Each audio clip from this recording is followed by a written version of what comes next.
തലസ്ഥാനത്ത് CPM-CPI സംഘർഷം. Thiruvananthapuram parliament സ്ഥാനാർത്ഥി പന്ന്യൻ രവീന്ദ്രന്റെ ബൂത്ത് ഓഫീസ് കെട്ടുന്ന വിഷയത്തിൽ നെയ്യാറ്റിൻകരയിലാണ് CPM-CPI തർക്കം ഉടലെടുത്തത്. കഴിഞ്ഞ രാത്രി CPI നെയ്യാറ്റിൻകര ബ്രാഞ്ച് സെക്രട്ടറി സനലിന്റെ വീടിന് നേരെ CPM പ്രവർത്തകന്റെ ആക്രമണവും ഉണ്ടായി.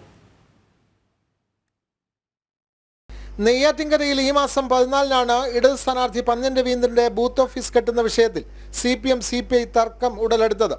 ബൂത്ത് ഓഫീസ് ഷാമിയാന കൊണ്ട് കെട്ടണോ ഷീറ്റ് കൊണ്ട് കെട്ടണോ എന്ന വിഷയത്തിലായിരുന്നു തർക്കം. അന്ന് CPI പ്രവർത്തകരിൽ നിന്ന് CPM ബ്രാഞ്ച് സെക്രട്ടറിക്ക് മർദ്ദനവും ഏറ്റിരുന്നു. തുടർ സംഘർഷമാണ് ഇന്നലെ രാത്രിയിലുണ്ടായത്. CPI ബ്രാഞ്ച് സെക്രട്ടറി സനലിന്റെ വീട്ടിൽ അർദ്ധരാത്രിയിലെത്തിയ സംഘം കൊലവിളി നടത്തിയാണ് പോയത്. മടങ്ങും വഴി മുറ്റത്ത് കിടന്ന പിക്കപ്പ് വാൻ ഇവർ വെട്ടി തകർത്തതായി സനൽ പറഞ്ഞു. ഭാര്യയും രണ്ട് പിള്ളേരും പപ്പയാണ്. പപ്പ ഇവിടെ കാലിൽ കിടക്കുകയായിരുന്നു. വന്ന് വെട്ടുവത്തി കൊണ്ടുവന്ന് ഇവിടെ വന്ന് ആദ്യം ചീത്ത വിളിച്ച്, മോളാണ് കഥ തുറന്നതെന്ന് ചീത്ത വിളിച്ച് നേരെ പപ്പയുടെ അടുത്ത് നേരെ പോയി അവരെ കഴുത്തിൽ പിച്ചാത്തിയും വെച്ചിട്ട് അവനെ ഇതേപോലെ പീസാക്കുമെന്ന് പറഞ്ഞിട്ട് പോയി.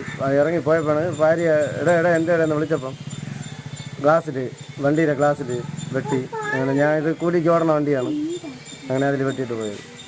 7-8 വെട്ടുണ്ട്. തിരുവനന്തപുരം പാർലമെന്റ് മണ്ഡലത്തിൽ CPI സ്ഥാനാർത്ഥിയായതിനാൽ CPM സജീവമല്ല എന്ന ആക്ഷേപം ശക്തമാണ്.